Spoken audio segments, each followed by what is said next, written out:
Jemaat dan sahabat yang dikasihi Tuhan Yesus Kristus, salam jumpa di hari yang penuh berkat yang Tuhan anugerahkan kepada kita. Harapan saya kita semua dalam keadaan baik dan sehat. Sebelum kita mendengarkan firman Tuhan, marilah kita berdoa. Damai sejahtera Allah yang melampaui segala akal, itulah yang memelihara hati dan pikiranmu di dalam Kristus Yesus Tuhan kita. Amin. Firman Tuhan bagi kita pada hari ini tertulis dari surat Paulus yang pertama kepada jemaat di Korintus pasal 1 ayat 24. Tetapi untuk mereka yang dipanggil, baik orang Yahudi maupun orang bukan Yahudi, Kristus adalah kekuatan Allah dan hikmat Allah. Demikian firman Tuhan. Selamat tahun baru untuk kita semua. Kita bersyukur oleh anugerah dan kasih Tuhan, kita diberi kesempatan menikmati hari baru dan kita imani berkat Tuhan selalu baru setiap pagi. Kita mengimani tahun baru 2023 ini adalah tahun berkat, tahun rahmat Tuhan. Karena itu mari kita nikmati, maknai dan syukuri dengan menjalaninya di dalam iman kepada Tuhan. Tema renungan kita pada hari ini adalah Kristus adalah kekuatan dan hikmat Allah. Kristus adalah kekuatan dan hikmat Allah. Ayat yang saya baca tadi merupakan bagian dari perikop pasal 1 ayat 18 sampai pasal 2 ayat 5 berjudul Hikmat Allah dan Hikmat Manusia. Di ayat 18 dituliskan pemberitaan tentang salib memang adalah kebodohan bagi mereka yang akan binasa. Tetapi bagi kita yang diselamatkan, pemberitaan itu adalah kekuatan Allah. Lalu kemudian dijelaskan juga di ayat itu bahwa ayat 22 orang-orang Yahudi menghendaki tanda dan orang-orang Yunani mencari hikmat. Ini perbedaannya.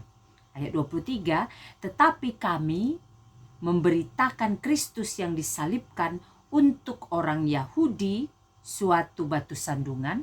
Karena tadi orang Yahudi dikatakan sering menghendaki tanda, dan untuk orang-orang bukan Yahudi suatu kebohongan.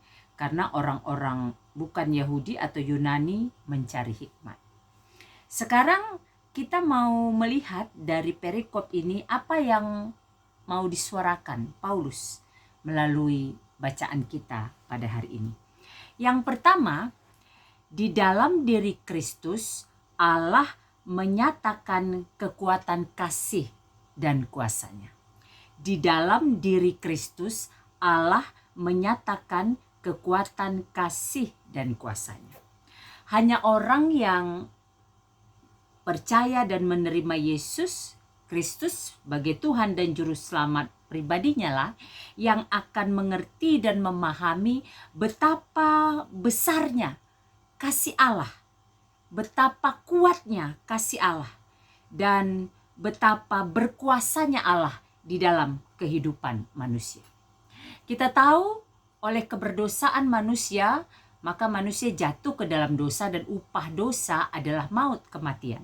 Tetapi karena besarnya, karena kuatnya kasih dan kuasa Allah, maka di dalam diri Yesus, di dalam Yesus yang datang ke dunia menjadi pendamai bagi kita, maka kita diselamatkan. Kita beroleh keselamatan dan hidup yang kekal. Itu sebabnya dikatakan tadi Kristus adalah kekuatan Allah. Orang yang mengenal, menerima, percaya kepada Kristuslah yang bisa mengalami, mengenal, melihat, dan menghidupi di dalam kehidupannya bahwa benar-benar Allah mengasihi kita, Allah berkuasa atas hidup kita. Kasih dan kuasa Allah itu memberi kita kekuatan untuk boleh menjalani hari-hari kehidupan kita. Yang kedua, di dalam diri Kristus Allah menyatakan hikmatnya. Di dalam diri Kristus Allah menyatakan hikmat-Nya. Artinya, orang yang hidup di dalam Kristus, orang yang percaya dan menerima Yesus Kristus sebagai Tuhan dan Juru Selamat pribadinya, tentunya hidup dalam kehendak Allah yang dinyatakan kepada manusia di dalam Kristus. Orang yang percaya kepada Kristus tentu mencari kehendak Allah di dalam Kristus. Apa yang Kristus mau untuk kita lakukan itu adalah kehendak Allah. Makanya dikatakan di dalam diri Kristus Allah menyatakan hikmat-Nya. Hikmat Allah ada di dalam Yesus yang menyatakan kepada kita apa yang harus kita lakukan. Karena apa yang harus kita lakukan, apa yang ditunjukkan atau apa yang dimintakan oleh Kristus itu adalah kehendak Allah. Maka orang yang hidup di dalam Kristus adalah orang yang mengerti bahwa di dalam Kristus Allah menyatakan hikmat-Nya. Di dalam menjalani tahun berkat, tahun rahmat Tuhan 2023 ini, tentu banyak hal yang kita harapkan, banyak hal yang kita rencanakan. Ada prediksi tahun ini adalah tahun kegelapan, tahun ini adalah tahun di mana kita mengalami resesi, dan banyak lagi mungkin hal-hal lain yang membuat kita khawatir, takut, ragu, bimbang menjalani hari-hari kehidupan kita. Tapi melalui firman Tuhan pada hari ini kita diingatkan, percayalah kepada Kristus, terimalah Dia sebagai Tuhan dan Juru Selamat pribadimu, hiduplah di dalam kehendak-Nya, maka pada saat itu kita akan melihat kekuatan Allah menyertai kita. Maka pada saat itu kita akan merasakan kita dituntun, kita diarahkan karena hikmat Allah bersama-sama dengan kita. Hanya orang yang hidup percaya di dalam Yesuslah, maka dalam diri orang tersebut ada kekuatan Allah dan ada hikmat Allah yang menyertainya.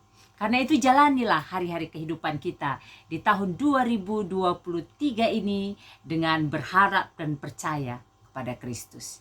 Imanilah bahwa di dalam Yesus Allah merancangkan damai sejahtera bagi kita, merancangkan segala kebaikan bagi kita. Tugas kita adalah percayalah, hidup di dalam Dia, takut akan Tuhan, rendah hati dan setia dalam iman percaya kita, agar kehidupan kita menjadi kehidupan yang berkenan bagi Tuhan dan menjadi berkat bagi sesama. Saya akan mempersembahkan sebuah lagu. Kiranya lagu ini menjadi berkat bagi kita semua untuk tetap kuat menjalani hari-hari kehidupan kita karena kita berpegang kepada firman Allah.